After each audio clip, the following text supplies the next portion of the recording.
अस्सलाम वालेकुम friends, welcome back to my channel. आज का हमारा टॉपिक है क्लोबिड्रम क्रीम। आज हम बात करेंगे कि क्लोबिड्रम क्रीम क्या है और इसके क्या क्या इस्तेमाल हो सकते हैं। प्रेगनेंसी और डोज की बात करेंगे और लास्ट में हम इसके साइड इफ़ेक्ट्स के बारे में बात करेंगे। क्लोबिड्रम क्रीम ये एक सिंथेटिक कॉर्टिकोस्टेरॉइड मेडिसिन है और ये क्रीम ऑइंटमेंट और लोशन की फॉर्म में अवेलेबल है। जो क्लोबिड्रम क्रीम है ये एक ही तरह की होती है और जो क्लोबिड्रम ऑइंटमेंट है ये दो तरह की होती है। एक होती है क्लोबिड्रम और एक होती है क्लोबिड्रम डबल एन। और जो लोशन है ये भी एक ही तरह का होता है। लेकिन आज की वीडियो में हम सिर्फ क्रीम और ऑइंटमेंट के बारे में ही बात करेंगे। अगर आपको क्लोबिड्रम डबल एन या फिर क्लोबिड्रम लोशन के ऊपर वीडियो देखनी है तो ऊपर आई बटन या फिर डिस्क्रिप्शन में लिंक आपको मिल जाएगा। और जो क्लोबिड्रम क्रीम है ये होती है 0.05% और क्लोबिड्रम ऑइंटमेंट जो है ये भी 0.05% की स्ट्रेंथ में अवेलेबल है। और इनमें जो फार्मूला यूज़ हुआ है उसका नाम है क्लोबिटासोल। ये था क्लोबिड्रम क्रीम और ऑइंटमेंट का इंट्रोडक्शन। अब हम इनके यूजेस के बारे में बात करते हैं कि वो कौन सी ऐसी कंडीशंस हैं जिनमें आप क्लोबिड्रम क्रीम या फिर ऑइंटमेंट का यूज़ कर सकते हैं। क्लोबिड्रम क्रीम को आप इन्फ्लामेशन में यूज़ कर सकते हैं। अगर आपकी बॉडी में किसी जगह पर स्वेलिंग हो गई हो तो फिर इस कंडीशन में आप क्लोबिड्रम क्रीम या फिर ऑइंटमेंट का यूज़ कर सकते हैं। और क्लोबिड्रम क्रीम को आप स्किन एलर्जी में भी यूज़ कर सकते हैं। अगर आपकी स्किन के ऊपर एलर्जी हो गई हो या फिर आपकी स्किन के ऊपर रेडनेस हो गई हो तो फिर इस कंडीशन में भी आप क्लोबिड्रम क्रीम या फिर ऑइंटमेंट का यूज़ कर सकते हैं। और क्लोबिड्रम क्रीम का एक अहम यूज़ ये भी है कि आप इसको एक्जिमा में भी यूज़ कर सकते हैं। एक्जिमा जो है इसको हम ख़ारिश भी कहते हैं। और ख़ारिश जो है ये एक ऐसी कंडीशन है जिसमें आपकी स्किन जो है वो रेड होना शुरू हो जाती है और आपकी स्किन जो है वो बेचैन रहना शुरू हो जाती है। सो अगर किसी शख्स को ख़ारिश है तो फिर इस कंडीशन में भी आप क्लोबिड्रम क्रीम या फिर ऑइंटमेंट का यूज़ कर सकते हैं। और क्लोबिड्रम क्रीम को आप एक्ने में भी यूज़ कर सकते हैं। अगर आपके चेहरे पर दाने हैं या फिर आपकी स्किन के ऊपर किसी भी जगह पर दाने हैं तो फिर इस कंडीशन में भी आप क्लोबिड्रम क्रीम या फिर ऑइंटमेंट का यूज़ कर सकते हैं। और सेम इसी तरह आप इसको डार्क स्पॉट्स में भी यूज़ कर सकते हैं। अगर आपके चेहरे पर दाग धब्बे हैं या फिर आपके चेहरे पर छाइयाँ हैं या फिर आपके चेहरे पर झुर्रियाँ पड़ रही हैं तो फिर इस कंडीशन में भी आप क्लोबिड्रम क्रीम या फिर ऑइंटमेंट का यूज़ कर सकते हैं। और क्लोबिड्रम क्रीम को आप स्किन रैशेज़ में भी यूज़ कर सकते हैं। अगर आपकी स्किन के ऊपर किसी भी वजह से रैशेज़ बन गए हों तो फिर इस कंडीशन में भी आप क्लोबिड्रम क्रीम या फिर ऑइंटमेंट का यूज़ कर सकते हैं। और क्लोबिड्रम क्रीम को आप इंसेक्ट बाइट्स में भी यूज़ कर सकते हैं। अगर किसी शख्स को किसी कीड़े ने काट लिया हो या फिर किसी चींटी ने काट लिया हो तो फिर इसकी वजह से क्या होता है कि आपकी स्किन के ऊपर रैशेस बनना शुरू हो जाते हैं या फिर आपकी स्किन के ऊपर रेडनेस होना शुरू हो जाती है और आपकी स्किन के ऊपर छोटा सा ज़ख़म बन जाता है और उसमें आपको इचिंग होने लगती है। सो इस कंडीशन में भी आप क्लोबिड्रम क्रीम या फिर ऑइंटमेंट का यूज़ कर सकते हैं। और क्लोबिड्रम क्रीम का एक अहम यूज़ ये भी है कि आप इसको फ़ोटो सेंसिटिविटी में भी यूज़ कर सकते हैं। अगर आपकी स्किन धूप की वजह से ख़राब हो गई हो या फिर धूप की वजह से आपकी स्किन में जलन होती हो या फिर उसमें इचिंग होती हो या फिर धूप की वजह से आपकी स्किन में रेडनेस होना शुरू हो गई हो या फिर उसमें आपको बेचैनी रहना शुरू हो गई हो तो फिर इस कंडीशन में भी आप क्लोबिड्रम क्रीम या फिर ऑइंटमेंट का यूज़ कर सकते हैं। और क्लोबिड्रम क्रीम का एक अहम यूज़ ये भी है कि आप इसको कॉन्टैक्ट डर्माटाइटिस में भी यूज़ कर सकते हैं।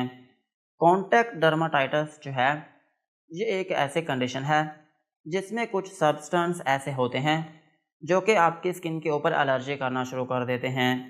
मिसाल के तौर पर अगर आप किसी ऐसी ज्वेलरी का यूज़ करते हैं या फिर कोई ऐसे रिंग पहनते हैं या फिर कोई ऐसा परफ्यूम यूज़ करते हैं या फिर कोई ऐसा सोप यूज़ करते हैं या फिर कोई ऐसी ब्लीच यूज़ करते हैं या फिर कोई ऐसे क्रीम यूज़ करते हैं या फिर कोई ऐसा फेस वॉश यूज़ करते हैं या फिर कोई भी कॉस्मेटिक प्रोडक्ट जो है वो आप यूज़ करते हैं कि जिसकी वजह से आपकी स्किन के ऊपर एलर्जी होना शुरू हो जाए, या फिर आपकी स्किन के ऊपर रेडनेस होना शुरू हो जाए, या फिर आपकी स्किन के ऊपर दाने बनना शुरू हो जाएं, तो फिर इस कंडीशन में भी आप क्लोबिड्रम क्रीम या फिर ऑइंटमेंट का यूज़ कर सकते हैं।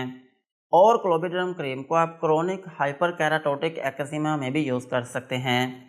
क्रोनिक हाइपर केराटोटिक एक्जिमा जो है ये एक किस्म की ख़ारिश है जो कि आपकी हथेलियों में होती है, और इसमें ये होता है कि आपकी हथेलियाँ जो हैं वो बहुत सख्त हो जाती हैं और उनमें खुश्की बहुत ज़्यादा होने लगती है, और फिर इसकी वजह से उनमें इचिंग जो है वो भी बहुत ज़्यादा रहने लगती है।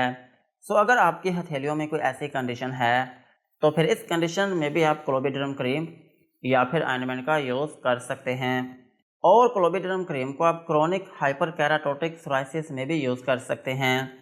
क्रोनिक हाइपर केराटोटिक सोराइसिस जो है ये एक किस्म की चंबल है जो कि आपकी स्किन पर हो सकती है, और अगर ये चंबल आपकी स्किन पर होती है तो फिर इसकी वजह से आपकी स्किन जो है वो बहुत सख्त होना शुरू हो जाती है और उसमें शदीद किस्म की इचिंग रहना शुरू हो जाती है, और ये जो कंडीशन है ये जल्दी ठीक नहीं होती। सो इस कंडीशन में भी आप क्लोबिड्रम क्रीम या फिर ऑइंटमेंट का यूज़ कर सकते हैं। और क्लोबिड्रम क्रीम का एक अहम यूज़ ये भी है कि आप इसको डिस्कॉइड ल्यूपस एरिथेमेटोसिस में भी यूज़ कर सकते हैं।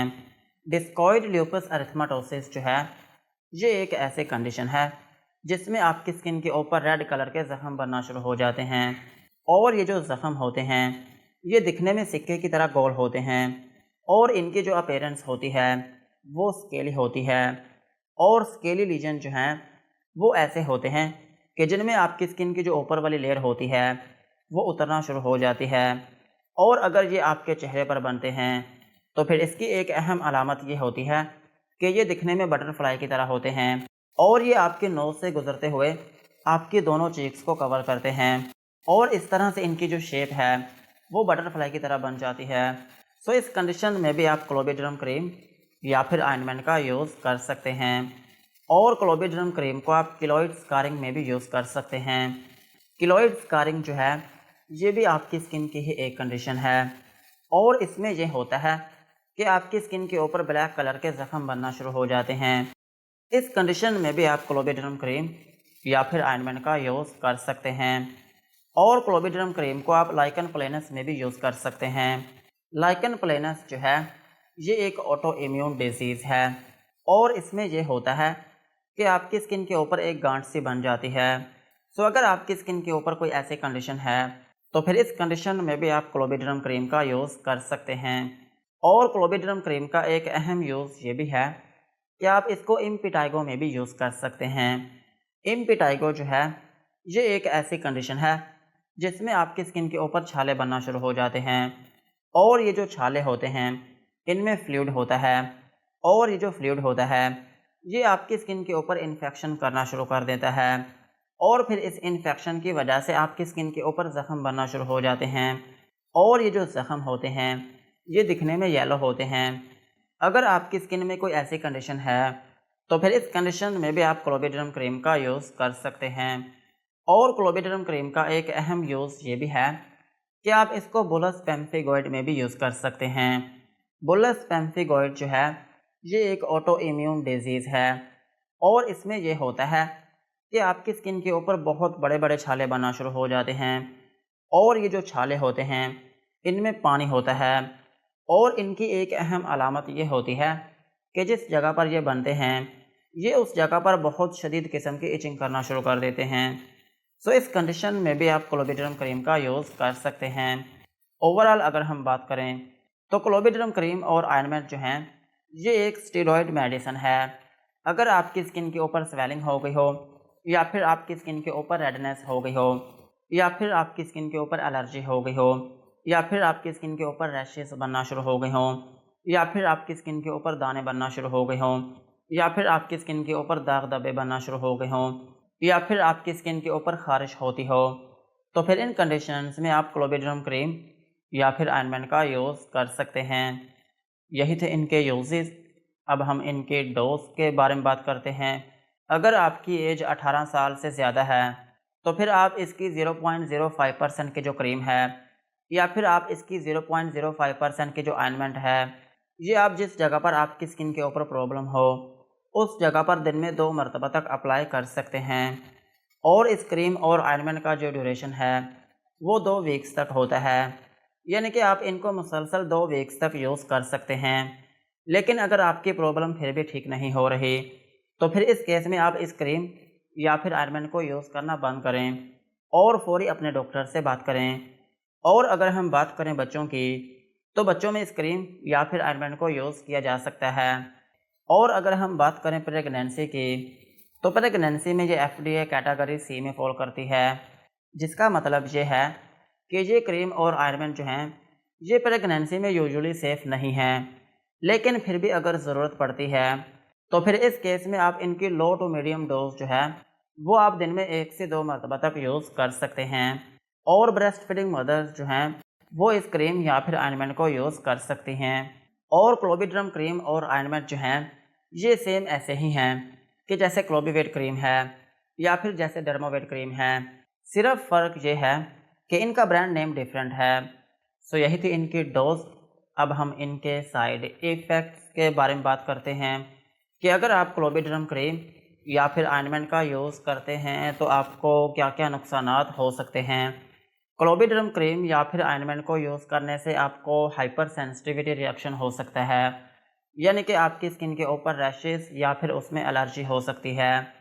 और आपकी स्किन के ऊपर रेडनेस हो सकती है, यानी कि जिस जगह पर आप इस क्रीम या फिर ऑइंटमेंट को लगाएंगे वो जगह आपकी सुर्ख हो सकती है या फिर वो जगह आपकी वार्म हो सकती है। और आपकी स्किन के ऊपर इरिटेशन हो सकती है, यानी कि जिस जगह पर आप इस क्रीम या फिर ऑइंटमेंट को लगाएंगे उस जगह पर आपको बेचैनी होना शुरू हो सकती है या फिर उस जगह पर आपको स्वेलिंग हो सकती है। और इनका एक अहम साइड इफ़ेक्ट ये है कि अगर आप इनको लंबे अरसे तक यूज़ करते हैं तो फिर इसकी वजह से आपकी स्किन जो है वो पतली होना शुरू हो सकती है। सो यही थे क्लोबिड्रम क्रीम और ऑइंटमेंट के uses, doses and side effects. आज की वीडियो को यहीं पर ख़त्म करते हैं। वीडियो अच्छी लगी हो तो चैनल को सब्सक्राइब करें एंड बेल आइकन को प्रेस करें।